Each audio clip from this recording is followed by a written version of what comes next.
अस्सलामुअलैकुम, क्या हाल है आप सबके। आई होप आप सब ठीक होंगे। अल्हम्दुलिल्लाह मैं भी बिल्कुल ठीक हूँ। और मैंने ब्लॉग 6:30 बजे स्टार्ट कर दिया था। उठी तो मैं 6 बजे थी, नमाज़ वगैरह पढ़ी, फिर मैंने 6:30 बजे तक ब्लॉग स्टार्ट किया। और ये सुबह का जो मंज़र होता है वो मुझे बहुत खूबसूरत लगता है। खैर, यहाँ मैं बच्चों को उठाया और मैं बच्चों को नाश्ता दे रही थी, क्योंकि ना ये मेरी बड़ी बेटी जो है ना वो रोटी नहीं खाती, तो मुझे इसके लिए स्लाइस देनी ही पड़ती है। तो वो स्लाइस खाती है, वो रोटी नहीं खाती। कहती मम्मा रोटी मुझे नहीं अच्छी लगती, जबकि रोटी मैं कोशिश करती हूँ कि वो रोटी खाए, लेकिन वो नहीं खाती। खैर, मैं यहाँ पे इसके लिए अंडा और स्लाइस दे रही थी, साथ में मैंने उसको दूध भी दिया था। तो वो नाश्ता करके चली गई थी। उसकी वैन है 7 बजे आती है, तो मुझे जल्दी उठना इसके लिए ही पड़ता है। बाकी तो बच्चे 8 बजे जाते दो, लेकिन ये है ना इसकी वैन जल्दी आ जाती है और 2 को इनके बाबा छोड़ने जाते हैं। खैर, मैं यहाँ पे इनके लिए नाश्ता रेडी कर रही थी और बाकियों को मैंने नाश्ता दे दिया था। और अब मैं यहाँ पे सफाई कर रही हूँ, क्योंकि ये तो मेरी रोज़ की रूटीन में ही शामिल है सफाई वगैरह करना। यहाँ पे इतनी मिट्टी आती है कि मैं आपको बता नहीं सकती। अगर मैं सुबह साफ़ करूँ तो आप शाम में देखेंगे कि बिल्कुल भी सफाई नहीं लगेगी, ऐसा लग रहा है मैंने कुछ किया ही नहीं है।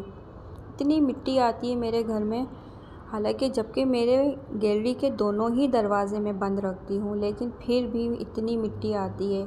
यहाँ से बसें वगैरह का भी बहुत ज़्यादा गुज़र होता है, तो इस वजह से भी शायद मेरे घर में बहुत ज़्यादा मिट्टी आती। मेरे घर में नहीं, आई थिंक पूरे ही फ्लैट में मिट्टी का ये ज़्यादा ही है कि पूरे ही घर में हमारे। और ये तो मुझे रोज़ ही साफ़ करना पड़ता है। तो मैं यहाँ पे सारी डस्ट वगैरह साफ़ कर रही थी। पता है, मुझे शाम को भी एक हाथ ज़रूर इस पे लगाना ही पड़ता है, क्योंकि इनके बाबा को बिल्कुल भी गंदगी पसंद नहीं है।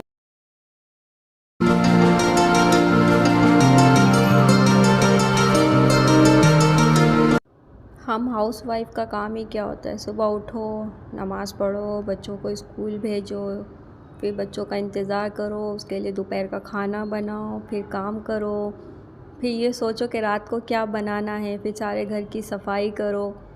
और मेरे घर में तो ना कोई मासी है, ना मेरा कोई हेल्पर है कोई। जो भी करना है सब मुझे ही करना है।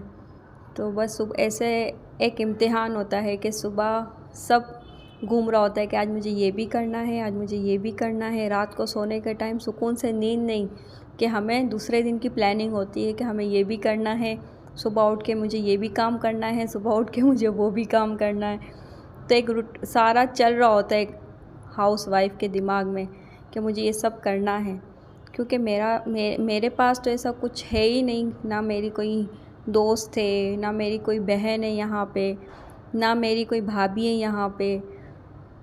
मतलब सब अलग अलग हैं और मैं यहाँ पे बिल्कुल अकेली हूँ 3 बच्चों के साथ और हस्बैंड के साथ। हस्बैंड चले जाते हैं सुबह, सारा काम मुझे ही सब करना पड़ता है।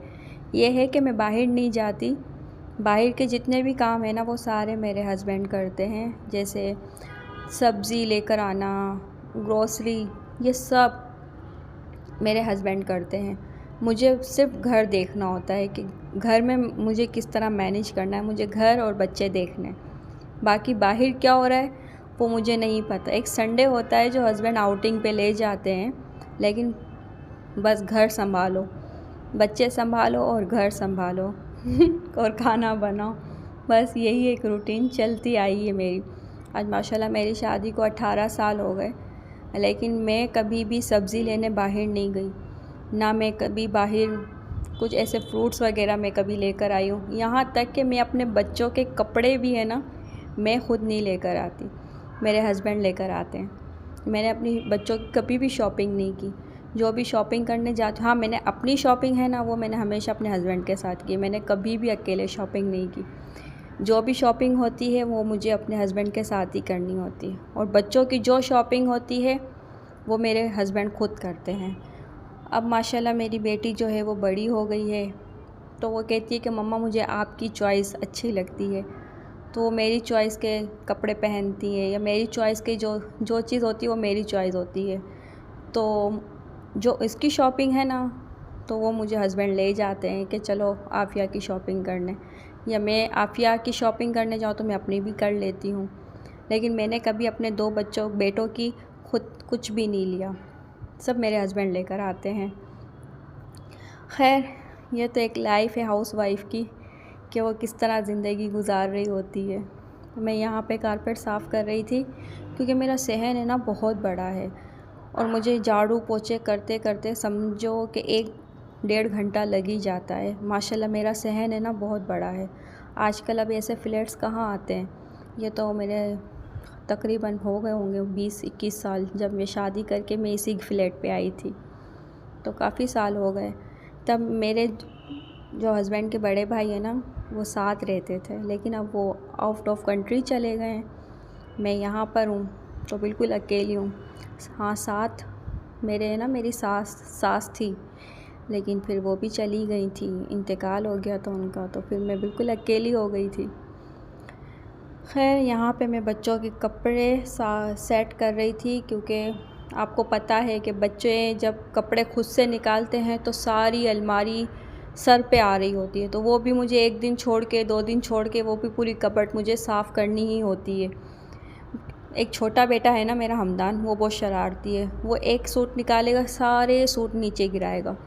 फिर मैं कहती हूँ कि आप खुद नहीं क्या करो, मुझे बोला करो, मैं निकाल के दिया करूँगी। कैसे मम्मा, आप बिज़ी होती हैं तो मैं आपको डिस्टर्ब नहीं करना चाहता। मैंने कहा भले मैं जितना भी बिज़ी हूँ, आप मुझे बोलो, मैं आपको कपड़े। आप तो मेरी और मेहनत, मतलब पूरी मेहनत मेरी ज़ाया कर देते हो। मुझे 2 दिन बाद मुझे आपकी ये कबर्ड साफ़ करनी ही होती है, तो बेहतर है कि आप मुझे एक आवाज़ दे दिया करो, मैं वो सारे काम मैं कर लिया करूँगी। सारे काम छोड़ के मैं तुम्हारे कपड़े निकाल दिया करूँगी, लेकिन तो आप है ना खुद नहीं निकाला करो। लेकिन समझती नहीं, बच्चे कहाँ समझते। तो बस मैं इनकी कबर्ड साफ़ कर रही थी।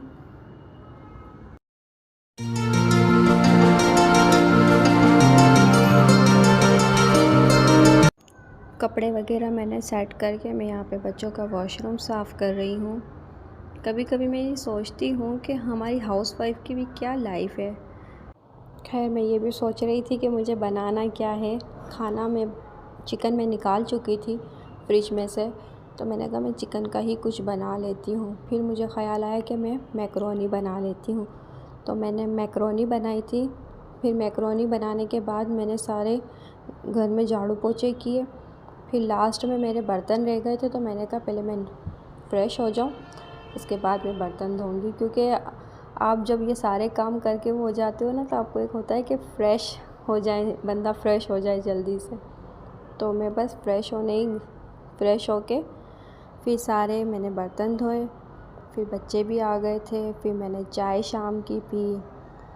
बहुत ज़्यादा टाइम भी हो गया था। फिर मैं 5 बजे आफ़िया को ट्यूशन भी छोड़ने गई थी, क्योंकि फिर मुझे वहाँ पे 7 बजे तक बैठना पड़ता है। कोचिंग जाती है ना, तो मैं अकेले तो नहीं भेजती, और फिर वो छोटी भी इतनी बड़ी भी नहीं है कि मैं इसको अकेले भेज दूँ, तो साथ मुझे जाना ही होता है। तो मुझे वो 5 बजे तक सारे काम भी अपने निपटाने होते हैं। अच्छा, पता है मेरी इतनी कोशिश होती है कि जब मैं वॉइस ओवर करूँ तो बिल्कुल सन्नाटा हो, कोई आवाज़ ना हो लेकिन यहाँ पे इतनी ट्रैफिक होती है कि मैं मजबूर हो जाती हूँ। क्या करूँ, मैं बहुत कोशिश करती हूँ लेकिन नहीं हो पाता। इसके लिए माज़रत, अगर आपको कोई डिस्टर्ब हो रहा हो तो इसके लिए सॉरी, लेकिन मैं पूरी कोशिश करती हूँ। खैर, मैं यहाँ पे सारे बर्तन वगैरह धो रही थी, किचन मैंने वगैरह साफ़ कर लिया था। फिर मुझे 5 बजे जाना भी था आपी के साथ, मतलब बेटी के साथ। मैं उसको प्यार से आपी कहती हूँ, तो इसीलिए उसका नाम आफ़िया है। तो मुझे जाना भी था, तो मैंने कहा पहले मैं सब काम निपटा दूँ, फिर मैं जब 7 बजे आऊँ तो मुझे सुकून और किचन मुझे साफ़ सुथरा मिले। तो मैं यहाँ पे है ना बस जल्दी से बर्तन धो रही थी। खाना मैंने बना लिया था, फिर मुझे टेंशन नहीं थी कि मैं जब आऊँ तो मुझे खाना भी बनाना पड़े। तो मैंने खाना भी बना लिया था। मैंने मैकरोनी बनाई थी, शायद मैंने आपको बता दिया कि मैंने इसका शूट नहीं किया था, बहुत देर हो गई थी, तो इस वजह से मैंने नहीं कर पाई शूट। तो बस मैं यहाँ पे बर्तन धो रही हूँ। अगर आपको मेरा ब्लॉग अच्छा लगा हो तो प्लीज़ आप इसको लाइक कीजिए, कमेंट्स कीजिए और मेरे चैनल को ज़रूर सब्सक्राइब कीजिए और दुआओं में ज़रूर याद रखिएगा। अल्लाह हाफ़िज़।